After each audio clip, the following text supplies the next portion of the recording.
Creepy Tales by Edgar Allan Poe. The Masque of the Red Death. The Red Death had long devastated the country. No pestilence had ever been so fatal or so hideous. Blood was its avatar and its seal, the redness and the horror of blood. There were sharp pains and sudden dizziness, and then profuse bleeding at the pores, with dissolution.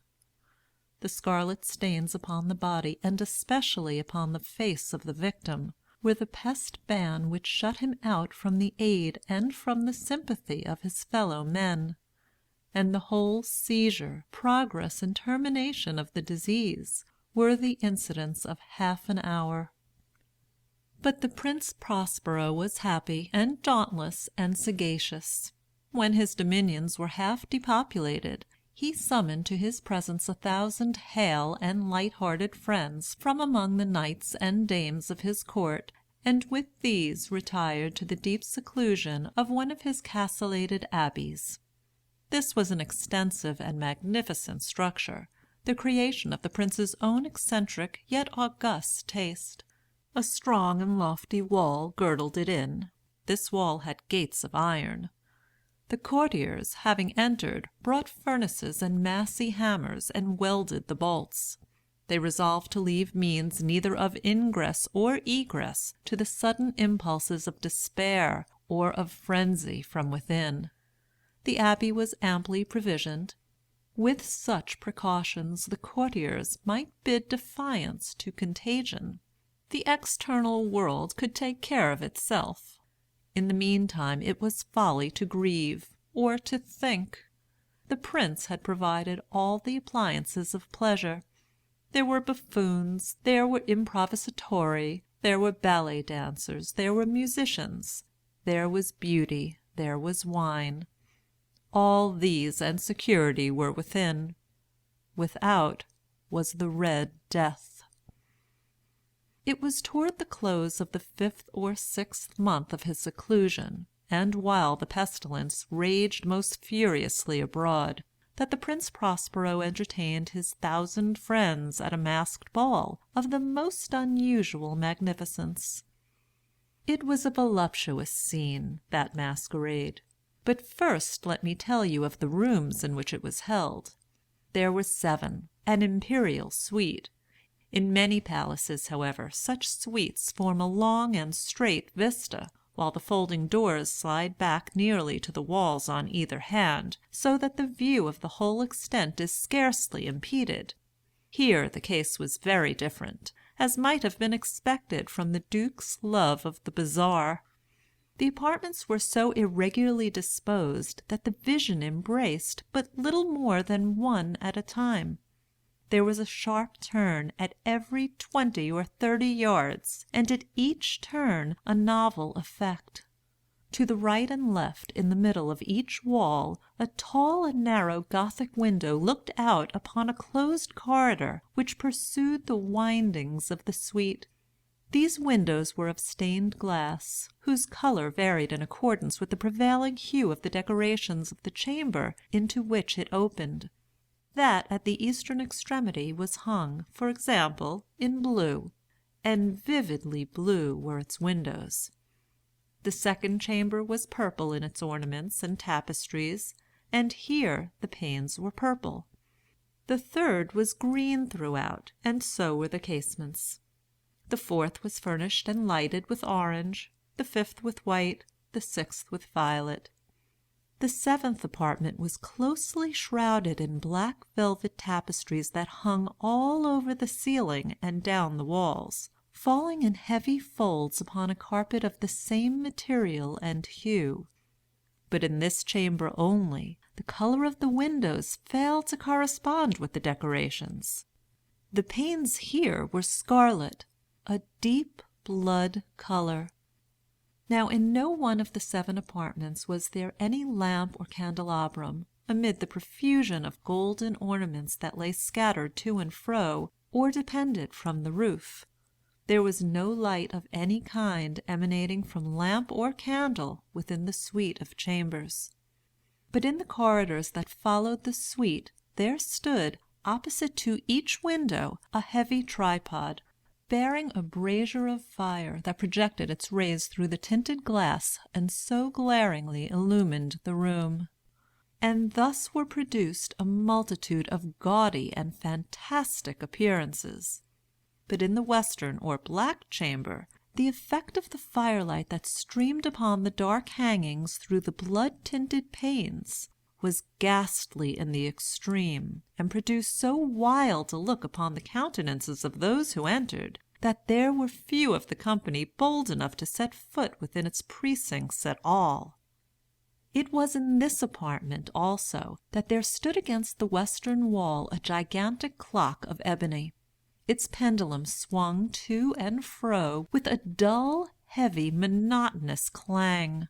And when the minute hand made the circuit of the face, and the hour was to be stricken, there came from the brazen lungs of the clock a sound which was clear and loud and deep and exceedingly musical, but of so peculiar a note and emphasis, that at each lapse of an hour the musicians of the orchestra were constrained to pause, momentarily, in their performance, to hearken to the sound.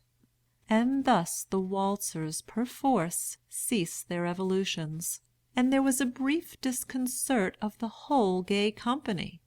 And while the chimes of the clock yet rang, it was observed that the giddiest grew pale, and the more aged and sedate passed their hands over their brows as if in confused reverie or meditation. But when the echoes had fully ceased, a light laughter at once pervaded the assembly. The musicians looked at each other and smiled as if at their own nervousness and folly, and made whispering vows, each to the other, that the next chiming of the clock should produce in them no similar emotion. And then, after the lapse of 60 minutes, which embrace 3,600 seconds of the time that flies, there came yet another chiming of the clock, and then were the same disconcert and tremulousness and meditation as before. But in spite of these things, it was a gay and magnificent revel. The tastes of the Duke were peculiar. He had a fine eye for colors and effects. He disregarded the decora of mere fashion. His plans were bold and fiery, and his conceptions glowed with barbaric lustre. There are some who would have thought him mad. His followers felt that he was not. It was necessary to hear and see and touch him to be sure that he was not. He had directed in great part the movable embellishments of the 7 chambers upon occasion of this great fête, and it was his own guiding taste which had given character to the masqueraders. Be sure they were grotesque. There were much glare and glitter and piquancy and phantasm, much of what has been seen in Hernani. There were arabesque figures with unsuited limbs and appointments. There were delirious fancies, such as the madman fashions.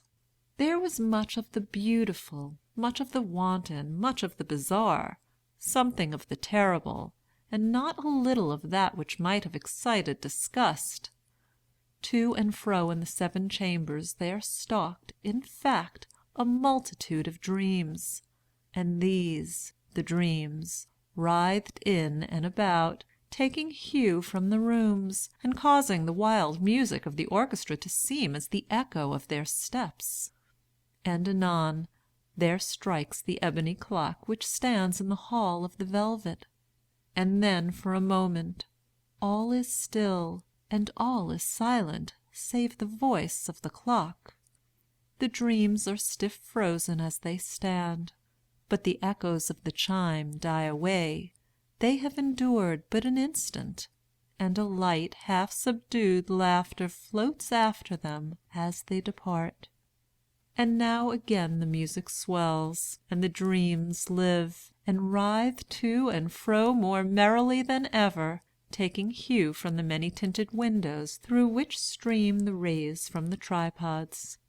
But to the chamber which lies most westwardly of the 7, there are now none of the maskers who venture, for the night is waning away, and there flows a ruddier light through the blood-colored panes, and the blackness of the sable drapery appalls, and to him whose foot falls upon the sable carpet there comes from the near clock of ebony a muffled peal more solemnly emphatic than any which reaches their ears who indulge in the more remote gaieties of the other apartments.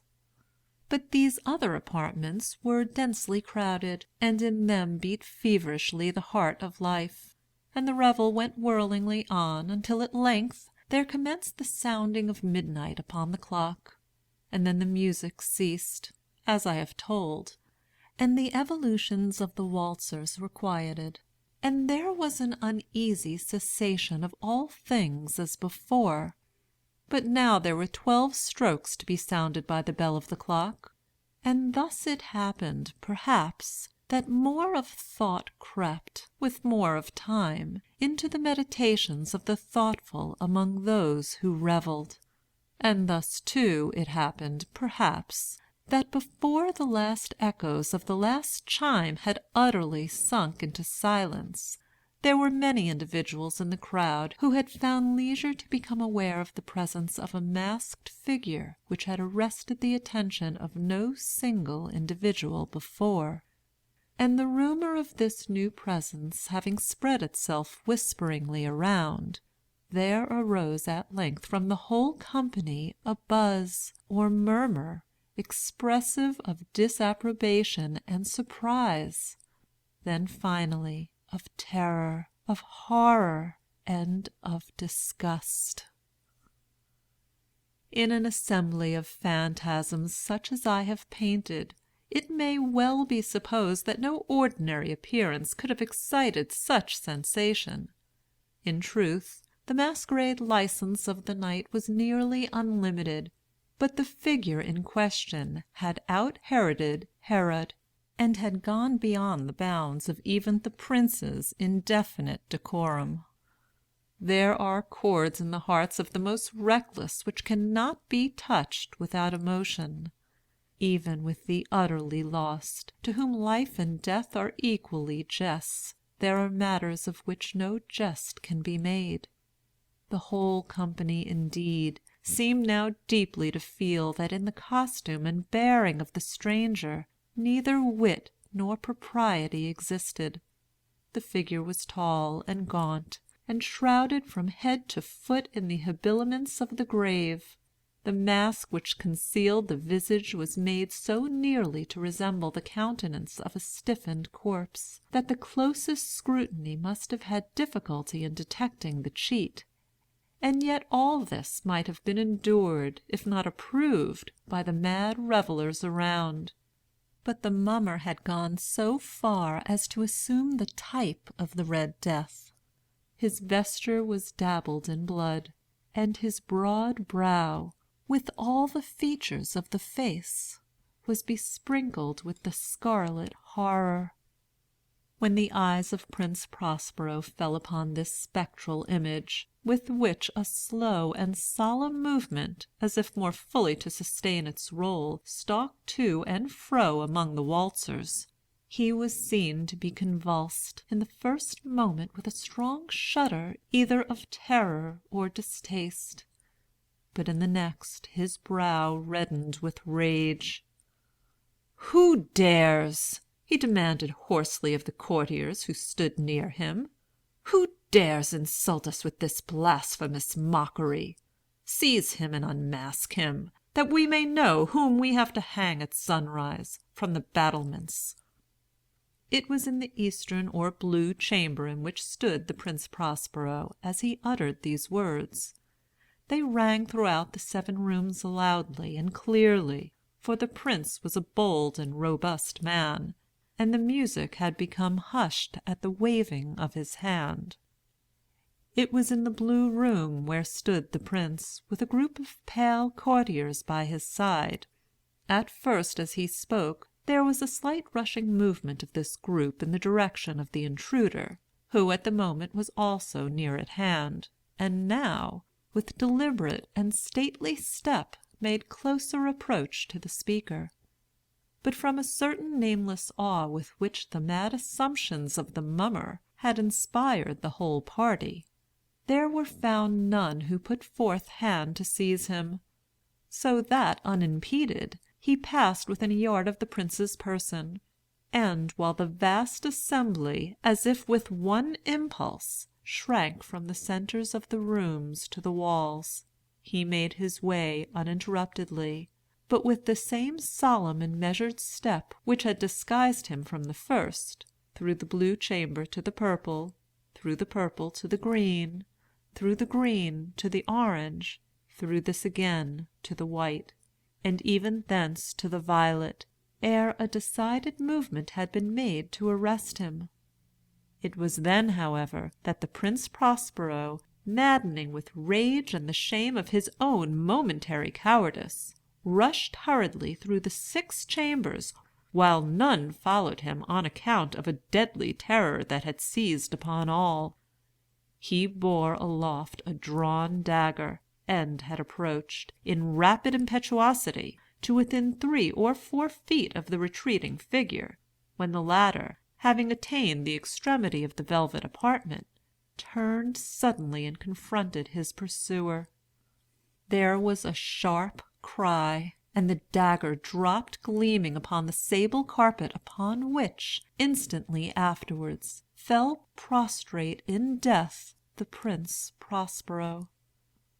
Then, summoning the wild courage of despair, a throng of the revellers at once threw themselves into the black apartment, and seizing the mummer, whose tall figure stood erect and motionless within the shadow of the ebony clock, gasped in unutterable horror at finding the grave cerements and corpse-like mask, which they handled with so violent a rudeness, untenanted by any tangible form. And now was acknowledged the presence of the Red Death.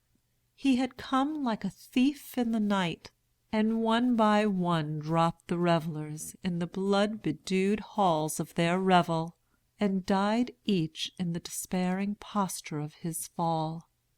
And the life of the ebony clock went out with that of the last of the gay, and the flames of the tripods expired, and darkness and decay and the Red Death held illimitable dominion over all.